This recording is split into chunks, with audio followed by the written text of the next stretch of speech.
So I was at a fintech event about 6 months ago here in London, and I was interviewing Peter Smith, the CEO of Blockchain, on the stage. Yes. And I know you guys have shared a stage I know before. Peter. Yeah, a few times. And he says that he made a statement of, my mom is never going to use Bitcoin.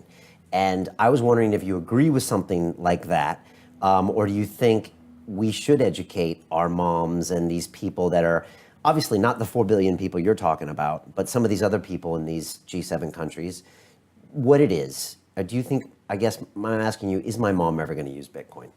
Well, I have an interesting perspective on that. My mom is using Bitcoin.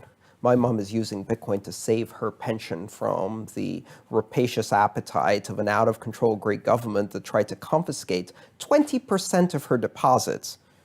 And I spent a year begging her to move her money out of the Greek banks because I predicted they were going to collapse. And she did. And she did. And I helped her put it into Bitcoin.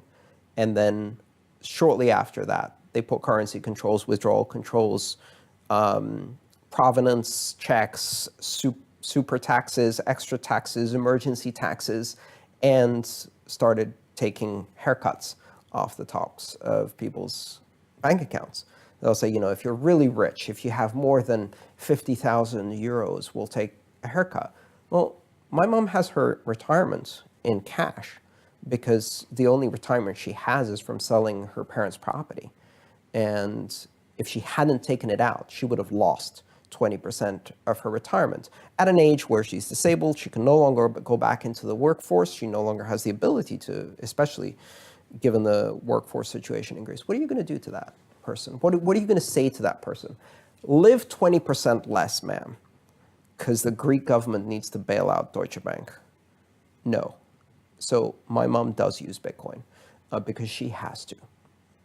And so that's the difference in perspective between, I'm really glad that Peter's mom lives in a country where she has the luxury to not need Bitcoin, because there are billions of people out there who do not have that luxury. And they're really the people I think we're paying attention to in the Bitcoin space.